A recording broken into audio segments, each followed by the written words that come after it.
Yes, indeed, folks, you're tuned into Blue Please here on WoW Radio with myself, Total Biscuit. Now, I've got a few things to say. I've got a jam-packed show today. I've got so many things that need to be announced.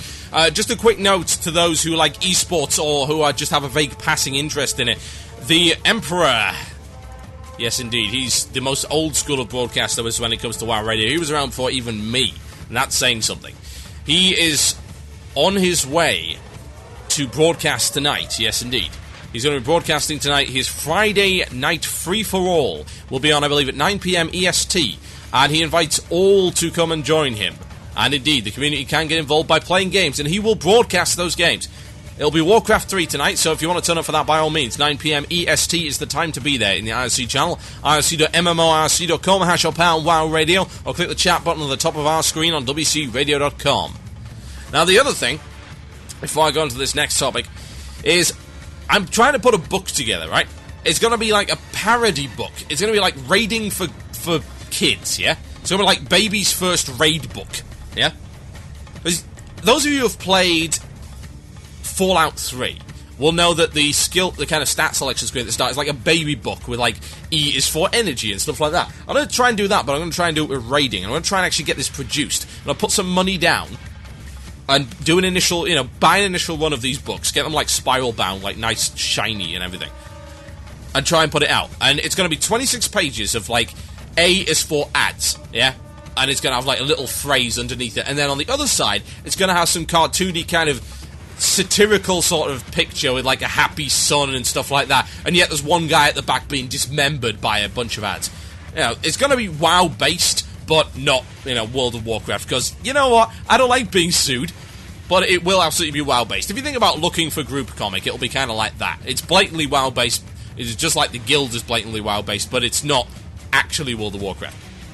But anyway, I'm going to need some help with that, because while I can put down the money, and I can also write the jokes, I'm not so good with drawing. So, if you think you can contribute to this with a kind of Fallout-style drawing, or just cartoony Munchkin-style drawing for this book, then by all means, email me some samples at the murloc@gmail.com. That is the murloc@gmail.com. I'll be posting a list of the alphabet sometime this week on my Twitter feed, as well as on my show blog, which can be found on wcradio.com, and you click on the Blue Please Show button, and you will see it there.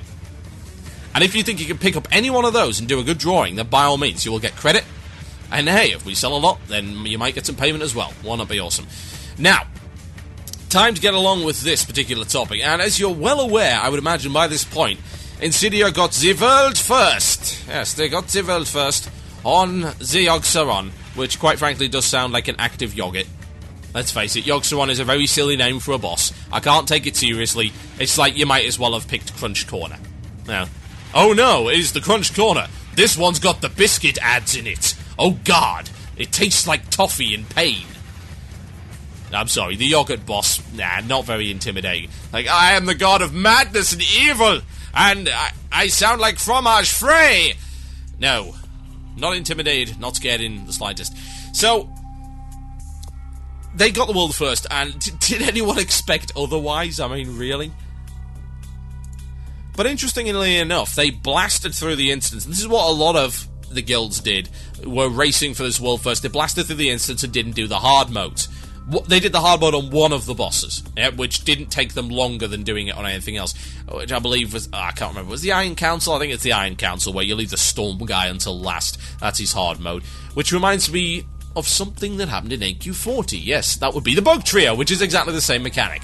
But they killed Yogg-Saron with all 4 Watchers, and I'm not entirely sure of the mechanics, because they're still a little bit unclear. There is a video now that's been released by Legacy, if you want to check that out. Legacy from our server, Masrigo. I believe they got the world second in EU, which is pretty awesome. They have a video up on warcraftmovies.com, which you can check out. Go have a look for it. It should be pretty popular, I would imagine. Shows some very impressive visuals in the Yogg-Saron encounter. But they all blasted through, and they all did it with 4 Watchers, which is apparently the easiest way to do it. Now, of course, they haven't actually cleared the instance. A lot of people said, oh, Insidia cleared the instance. No, they didn't. Nobody's cleared the instance yet. There is one boss left in there that is supposed to be, and this is a quote from the Blues, it's supposed to be the final boss. No one's finished the instance. Alganon is the final boss, and Alganon will hurt you. He will hurt you in ways you have never been hurt before. At least that is what they're claiming. Pretty cool idea. But here's the thing. World Firsts been a little bit sort of in flux lately. I mean, World First never really mattered when Nax and everything was launched, because, hey, everyone's killed Nax anyway. And all of the stuff was killed in 3 days, so who cares? And yes, it was killed very fast this time as well. And the World Firsts were gotten. However, it brings a whole new dimension to the idea of World Firsts being less valid. Because now it's like, oh, well, you only get a World First if you've done this, and you've done this and this. Well, in my opinion, I'll be honest here, the only World First that really matters, and, you know, I'm not going to knock Insidia for doing it. You know, they pulled it off, as they always do, they pulled it out of the bag, coming back from a somewhat disadvantaged position, particularly with Magtheridon's instance servers crashing all of the time, and they pulled it off. That's great. They're awesome. We know that. They're a great guild. They're the best. Now, as far as I'm concerned, though, the only World First that really matters is Alganon. It is the only one. Because they've said very specifically that it is the only boss in there that is tuned to be hard. And there is no optional get out. There's no get out of jail free card with this one. It is hard.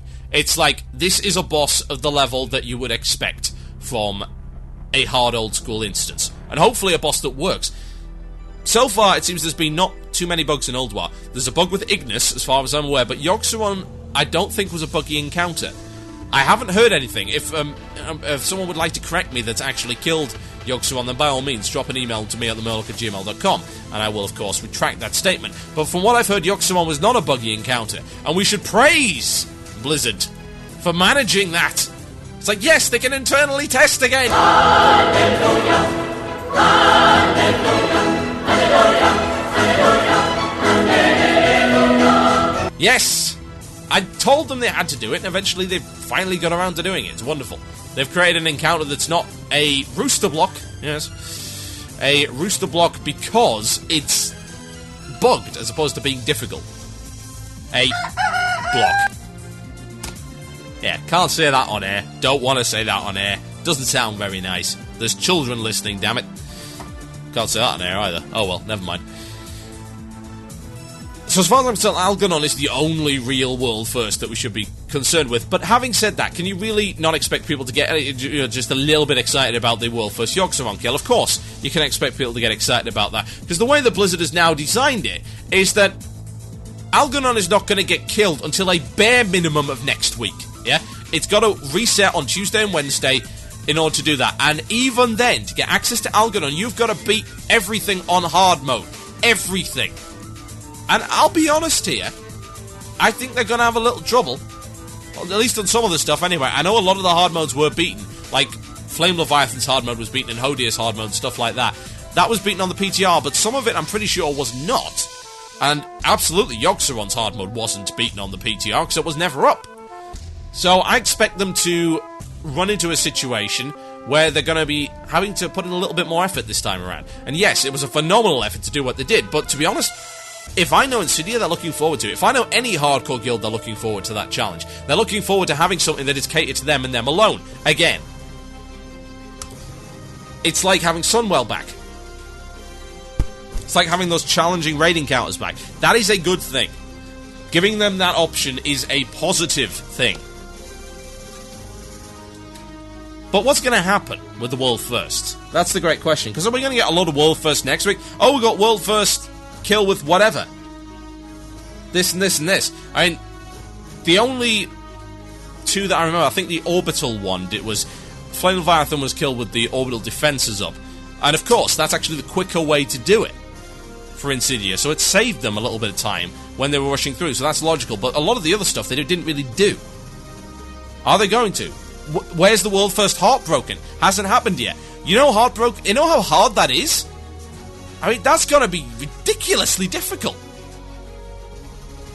Just to give you an idea of what happens with the Heartbroken achievement, there is a situation within XT002 whereby the heart can be DPS'd. If you can kill the heart, bear in mind this thing has 7 million HP and you only get to DPS it for like 20 or so seconds. I mean, that is ridiculous amount of DPS you got to put on that thing.